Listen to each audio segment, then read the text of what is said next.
It very poor condition? बिल्कुल बहुत बुरा हाल है। गौशाला में जाइए, देखिए हकीकत क्या है। गौ माता कहने के लिए गौ माता है, कोई गौ माता की बात नहीं करता, चाहे वो गवर्नमेंट हो, चाहे वो स्टेट गवर्नमेंट हो, चाहे दिल्ली की गवर्नमेंट हो। कोई भी गौ के लिए कोई काम कर नहीं रहे। वो सोहरा लेना मोदी जी का, घर में पूजा कर लेना, यहाँ पे हिंदुओं को भी पूजा कर लेना। जाकर कहा ना कि मुस्लिम ऐसा करते, कुर्बानी कहीं नहीं लिखी है, किसी भी जानवर की नहीं लिखी, बेजुबान की कहीं कुर्बानी नहीं लिखी है। उसी तरह मैं भी कहती हूँ कहीं धर्म में नहीं लिखा है कि आप दूध बहाओ। जब रामचंद्र जी सेतु बना रहे थे तो उन्होंने कौन सा दूध चढ़ाया था वहाँ पे भाई? मांस उद्योग में सेकंड नंबर पे है। तो ये दोगलापन है भारतवासियों का। मैं एक चीज़ कहना चाहूँगा, भारतवासियों ने जिन जिन को माँ बोला उनकी सबसे ज़्यादा दुर्दशा की। हमने गायों को माँ बोला, गायों को हम सब इंडिया में बीफ एक्सपोर्ट में वर्ल्ड में नंबर 2 पे ले आया। हमने नदियों को माँ बोला, गंगा को माँ बोला, यमुना को माँ बोला, और आज वो सब बायोलॉजिकली डेड रिवर्स हैं। कुर्बानी करते हैं। If I will go in Islamic way, Ibrahim अलैहिस्सलातु वस्सलाम, Ibrahim he spoke to according to Islam, he spoke to Allah. But मैं अगर आज की बात करूँगा, A to Z voice Junagadh की आवाज़ें, मैं ज़ैनब आकिर खान आप सबका स्वागत करती हूँ। इस वक्त हम लोग मौजूद हैं लखनऊ की सरजमी पर, जहाँ पर आज राष्ट्रीय पशु अधिकार दिवस है। और आपको बता दें कि नवाबों के शहर लखनऊ में आज कुछ लोग बाहर से आए हैं अपने मैसेज को पहुँचाने के लिए और अपनी बातों को रखने के लिए। आज इन्होंने नवाबों का शहर क्यों चुना अपनी बातों को रखने के लिए, आप हमें पीछे देखिए। एक काफ़ी लोग जो है यहाँ लखनऊ की सरजमी पर आए हैं अपनी बातों को पहुँचाने के लिए, लखनऊ के आवाम से रूबरू होने के लिए आए। क्या कुछ मैसेज जो है वो पहुँचाना चाहते हैं, उनसे हम सीधा बातचीत करेंगे। Okay, so what's your name? So my name is Shrish. Okay, when people choose Nawabon ka Shahar Lucknow for organizing any program, then there is a main motive behind that. Why you choose Lucknow for performing your program? So basically मैं लखनऊ से ही belong करता हूँ, and the hospitality culture of Lucknow is really great, it's really famous, and यहाँ का especially cuisine is really famous, and people like Delhi वालों की तरह मैं दिल्ली में भी काफ़ी देर रहा हूँ, बट मैं जब वापस लखनऊ आता हूँ मेरे को कुछ डिफरेंस नहीं लग रहा होता, because people are so friendly and they are so cooperative, the hospitality is really engaging, so that's why I choose Lucknow. You are performing first time in Lucknow, okay? Yeah. So what is the message you want to convey today? So today is not National Animal Rights Day. So on this day we give tribute to animals who have suffered in the past, जिनकी हत्या कर दी गई जाती है, and हम लोगों तक ये मैसेज पहुंचाना चाह रहे हैं कि जानवरों के हक के लिए हमको लड़ना है, वीगनिज़म को आगे बढ़ाना है। वीगनिज़म कोई एक डाइट नहीं है, ये एक एथिकल स्टैंड है against operation of animals. So that's it. So Alfaz sir is there. He always used to raise the voice for animals. Okay, what do you want to say today? well, first of all, as I said earlier, I'm really glad, I have been invited for this amazing thing. Today I came to know many more things. I'm an animal lover. It doesn't mean, we know everything. I believe we should day by day learn, rather than teaching people. As I have been saying, whatever I learned by this young guy, and I believe, in coming generations, the youths of India, definitely India is going to be a beautiful country in a way that cruelty, in a way there is much cruelty happening with the animals, especially as we've been saying, animals deserve respect, because to me, someone was just saying there before, as many people know, I'm a Muslim, but I follow Quran, and Quran itself says किसी भी निहत्थे को मत मारो. I don't need to go for the whole Quran to read. I believe if I will achieve, the first step, in the first beginning of the Quran, it is mentioned, do not kill any helpless, defenseless, voiceless creature. So after 6 days, there is Eid coming. I am just saying it to the Muslims. If you say that we are following Quran, then it means you, in that case, you do not need to cut any animal, because Allah doesn't need Quran, Islam, any God doesn't need blood to be happy. It is same thing with like jihad. Jihad, people does not understand actually meaning of jihad. This is what is jihad. Jihad is something to control on your emotions, control on the things that which are taking you to the evil path. So killing any innocent living being. और दूसरा मैं हिंदी में बताना चाहूँगा क्योंकि बहुत सारे लोग को ये समझ नहीं आएगा इंग्लिश में.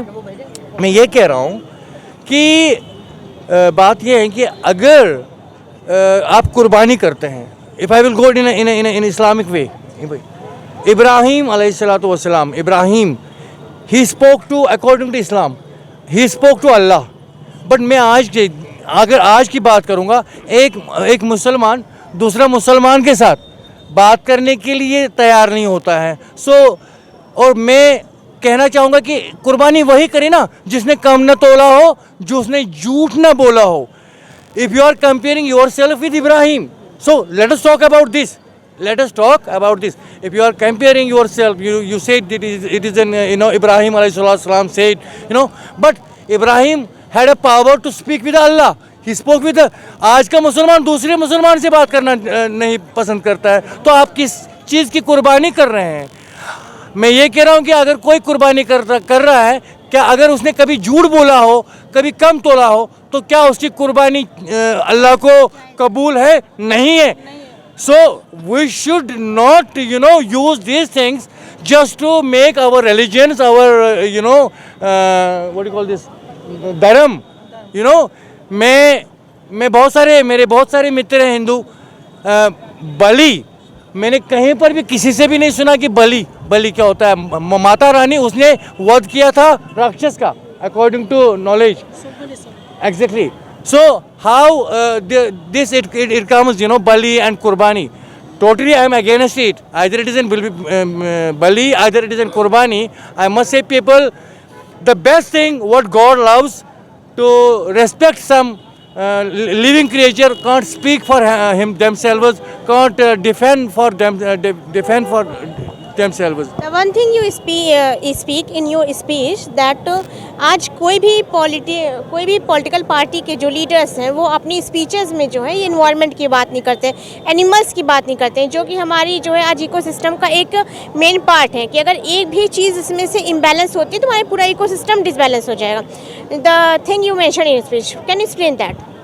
सो जैसे देखिए, द थिंग इज़, हम जितनी भी सरकारों की मैनिफेस्टो देखते हैं उसमें ना ही पर्यावरण के बारे में बात हो रही होती है, ना ही जानवरों के बारे में बात हो रही है, ना ही एक बड़ा सवाल है, ना ही वाइल्ड लाइफ के बारे में बात हो रही होती है. एंड ये सारी चीज़ें कनेक्टेड हैं. अगर पर्यावरण नहीं रहेंगे तो जानवर भी नहीं बचेंगे, और अगर जानवर नहीं बचेंगे तो इंसान भी नहीं बचेंगे. तो अगर कोई भी पॉलिटिकल पार्टी पर्यावरण और क्लाइमेट चेंज, ओवर पॉपुलेशन, इनके बारे में बात नहीं कर रही है, तो क्या भी हमको उनसे सवाल पूछना चाहिए, क्या उनको हमारी वास्तविक में फिक्र है, या फिर वो सिर्फ जब इलेक्शन आता है तो वोट के लिए वो बताते हैं, मैनिफेस्टोज में कुछ थोड़े पॉइंट्स इंक्लूड कर देते हैं. एंड हम अपने प्रधानमंत्री के बारे में बात करते हैं, हम लीडर्स को फॉलो करते हैं. हमारे प्रधानमंत्री खुद मांस उद्योग कंपनी से फंड लेते हैं. वो कहते तो हैं कि हम गायों का सेवन, मतलब गायों को अच्छे से रख रहे हैं, गायों को वो अपने काफ़ी वीडियोस में हमने देखा भी, वो कपड़ा पहना रहे हैं, तिलक लगा रहे हैं. ऑन दी अदर हैंड हम देख रहे हैं कि भारत मांस उद्योग में 2nd नंबर पे है. तो ये दोगलापन है भारतवासियों का. मैं एक चीज़ कहना चाहूँगा, भारतवासियों ने जिन को माँ बोला उनकी सबसे ज़्यादा दुर्दशा की. हमने गायों को माँ बोला, गायों को हम सब इंडिया में बीफ एक्सपोर्ट में वर्ल्ड में नंबर 2 पे ले आया. हमने नदियों को माँ बोला, गंगा को माँ बोला, यमुना को माँ बोला, और आज वो सब बायोलॉजिकली डेड रिवर्स हैं. तो मेरी सरकार से ये अपील है कि आप स्ट्रिक्ट लॉज बनाएं, जो कि लॉज जो हमारे 428 हैं, सेक्शन 8 है, 11 है. कोई भी, मैं अभी यहाँ राह चलते कुत्ते को मार दूँ, उसमें भी उतनी जान है जितनी जान मुझ में है, बट मैं उसको मारने की सज़ा मुझे क्या है, सिर्फ 10 रुपये दे के मैं छूट जाऊँगा. हमें और स्ट्रिक्ट लॉज चाहिए. अब अपराध और बढ़ गए हैं जानवरों के प्रति, स्ट्रिक्ट लॉज चाहिए. और हम चाहते हैं सरकार से, हमको सरकार पे भरोसा भी, ऐसा नहीं कि भरोसा नहीं है, भरोसा है, वो इस चीज़ पे आवाज़, क्लाइमेट चेंज पे आवाज़ उठाए. वो जो पेड़ इतने काटे जा रहे हैं, द्वारका फॉरेस्ट, हमारे यहाँ पे लखनऊ में कुकरेल फॉरेस्ट काटा जा रहा है, कांची बोली में फॉरेस्ट काटे जा रहे हैं, जंगल कट रहे हैं. तो सरकार इसको लेके कुछ करे, तो हम ये बोलना चाहेंगे. माननीय जी की तरफ चलते हैं, जो कि बहुत ही निष्पक्षता साथ और निडर होकर बात को रखती हैं. मैम, आप क्या कहना चाहेंगे? जैसे कि उन्होंने बताया कि आज क्या वाकई में जो जानवरों के साथ जो लोग क्रूरता दिखा रहे हैं उनको क्या वैसे ही पनिशमेंट मिल रही है, क्या सज़ा मिल रही है? मिल रही है, पनिशमेंट भी नहीं है और कड़ा कानून भी नहीं है. कोई किसी के साथ रेप कर देता है, उसकी चलो उसको भी मिल जाता है कुछ दिनों के बाद जस्टिस, लेकिन गाय को मार दे रहे हैं, डॉग को मार दे रहे हैं, उसके लिए कोई कानून नहीं है कि इसको मारा तो इसके लिए क्या सज़ा होनी चाहिए। दूसरी बात ये जो पेड़ की बात कही सर ने, पेड़ नहीं रहेगा तो हम इंसान भी नहीं रहेंगे, पेड़ नहीं रहेगा ये जानवर नहीं रहेंगे, हम नहीं रहेंगे, कोई नहीं रहेगा। अब रही बात गाय की, और जानवर की तो काट के खाते ही हैं, वो तो सबको पता है। बात रही गाय की, तो दूध को जो बहाते हैं, अब मैं धर्म की बात करती हूँ, धर्म पे आ जाती हूँ थोड़ा सा, कि वो मुस्लिम है, सर ने कहा ना कि मुस्लिम ऐसा करते, कुर्बानी कहीं नहीं लिखी है, किसी भी जानवर की नहीं लिखी, बेजुबान की कहीं कुर्बानी नहीं लिखी है। उसी तरह मैं भी कहती हूँ कहीं धर्म में नहीं लिखा है कि आप दूध बहाओ।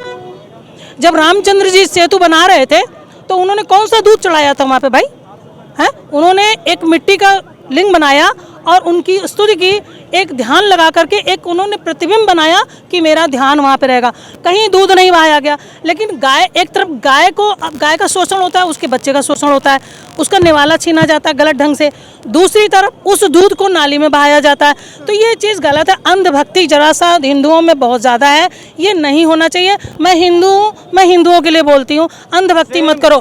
पशुपतिनाथ हैं आप, पशुपतिनाथ हैं, हर हर महादेव, अरे भैया हर हर महादेव हैं तो बाहर निकल कर नंदी को क्यों, नंदी बैठे तो काहे उनको भगा रहे हो, डॉग बैठा उनको क्यों भगा रहे हो? काली जी की पूजा करोगे, भैरव की पूजा करोगे, वैष्णो देवी जा रहे हो तो जब तक भैरव जी का पूजा नहीं कर लोगे तब तक तुम्हारी पूजा जो है मान्य नहीं होती है। तो भैया कैसा धर्म है ये कि एक कुर्बानी मांगता है, कहते हो एक कुर्बानी मांग रहा है, एक बलि मांग रहा है, कहाँ खून बहाने की बात आती है भाई, हैं? खून भी बहा रहे हो, गाँव रक्षक वाले जो गौ रक्षक, देखिए गौशाला की बात आप करो तो सरकार इसके प्रति बिल्कुल अंधी बैठी हुई है। किसी भी गौशाला में जाइए, जो गाय मर जा रही, एक तो खाना नहीं मिलता उनको, चारा नहीं मिलता, ढंग से देखभाल नहीं होती, जो उनकी देखभाल कर रहे हैं ना उनको आप देखो खूब मोटे ताजे तंदुरुस्त हैं, दूध बढ़िया से खा रहे हैं, वेरी पुअर कंडीशन, बिल्कुल बहुत बुरा हाल है। गौशाला में जाइए, देखिए हकीकत क्या है। गौ माता कहने के लिए गौ माता है, कोई गौ माता की बात नहीं करता, चाहे वो गवर्नमेंट हो, चाहे वो स्टेट गवर्नमेंट हो, चाहे दिल्ली की गवर्नमेंट हो, कोई भी गौ के लिए कोई काम कर नहीं रहे। वो सोहरा लेना मोदी जी का, घर में पूजा कर लेना, यहाँ पे हिंदुओं को भी पूजा कर लेना, जा कर के गौशाला में देखो कि क्या हाल उनका हो रहा है। तो इस पर कानून होना चाहिए और गवर्नमेंट को जा करके देखना चाहिए कि हाल क्या है उनका, गाय का बहुत बुरा हाल है गौ का। तो क्या कहा जाएगा, बड़े दुख की बात है कि गवर्नमेंट को इस तरफ देखना चाहिए कि जिसको हम गाय माता कहते हैं, जिसको हम भैरव कहते हैं, जिसको पशुपतिनाथ कहते हैं, जो पशुओं के नाथ हैं, उनके पशुओं का क्या बुरा हाल है। तो इस पर गवर्नमेंट को तो ध्यान देना चाहिए। डेवलपमेंट के नाम पे आज जगह जगह पर पेड़ काटे जा रहे हैं, आपने देखिए डेवलपमेंट के नाम पे पेड़ कट रहे हैं, उसी का नतीजा है कि आज हम गर्मी से मर रहे हैं। लोगों को ऐसी मतलब कई कुदरती चीज़ें जा रही हैं और आर्टिफिशियल चीज़ें आ रही हैं। क्यों आ रही हैं? जीना है ही है, लेकिन हम कहते हैं यदि पेड़ लग जाए, 1 करोड़ पेड़ कटते हैं। हाईवे बना, ये बना, वो बना, सुंदरता तो बढ़ाई जा रही है। मैंने कहा था ना, घर उजाड़ है तो क्या मुल्क को सजाएगा तू, है? जब तुम घर ही उजाड़ दे रहे हो, पशुओं का घर उजाड़ दे रहे हो, जंगल उजाड़ दे रहे हो, ना पशु रहेंगे ना जंगल रहेंगे, तो हम कहाँ से रहेंगे भाई? वन नहीं तो हम नहीं। जंगल रहना बहुत ज़रूरी है, हर इलाके में एक अच्छा जंगल होना बहुत ज़रूरी है, और जितने पेड़ कटे हैं कम से कम उतने पेड़ लगाना भी ज़रूरी है। इस पर गवर्नमेंट को बहुत कड़ाई से गौर करना चाहिए, बहुत ज़्यादा गौर करना चाहिए। ओके, तो हम लोग नवाबों के शहर लखनऊ में आज जो है सरजमी पर मौजूद थे और लोगों से बातचीत कर रहे थे। यहाँ पर देखिए आज फिर से एक बार जो है पशुओं को लेकर आवाज़ उठाई गई है। ये कहा जा रहा है कि सरकार इसको लेकर बहुत ही खामोश है, जहाँ पर और देखा जाए तो इकोसिस्टम को इम्बैलेंस करने के लिए जो पेड़ काटे जा रहे हैं वो बहुत ही निंदनीय है। और देखिए तो अब यहाँ पर आप देखिए काफ़ी लोग जो हैं वो मौजूद थे। आप कुछ कहना चाह रहे थे क्या? मैं सिर्फ 30 सेकंड के लिए बोलना चाहूँगा। लोगों को लगता है जैसे हम वीडियोस में देखते हैं गौरक्षक दल होते हैं, वो ट्रक पकड़ते हैं, 20 ट्रक 30 ट्रक इतनी सारी पकड़ते हैं, हज़ारों में गाय बचाते हैं, लेकिन आप अभी अपने सामने पे गाय बचा ले रहे हो। अभी यहाँ पे 1 ट्रक आ रही है, आप उसको पकड़ ले रहे हो, लेकिन उसकी जैसे हज़ारों ट्रक पे जो गायें चढ़ रही हैं उनके पीछे सिर्फ आपका हाथ है। कैसे आप डायरेक्टली इन्वॉल्व हैं, क्योंकि अगर आप दूध पी रहे हैं तो आप उसको सपोर्ट कर रहे हैं। दूध पीने का मतलब है आप उसको पैदा करवा रहे हैं। दूध पीना, अंडा खाना, मांस खाना कुछ भी नेचुरल नहीं है। हम नेचुरल नहीं है, नेचुरल ऐसे नहीं है जो मुर्गी 1 साल में सिर्फ मुर्गी एक साल में सिर्फ 12 से 15 अंडे देती है नेचुरली। उस मुर्गी से 300 से भी ज़्यादा अंडे दिलवाए जाते हैं। ये एक्सप्लॉयटेशन का ये बकरी है। बकरी को हमने मांस खाने के लिए पाला है। गायों का हमने दूध चुरा के छीनना शुरू कर दिया। बछड़े से कोई मतलब नहीं है।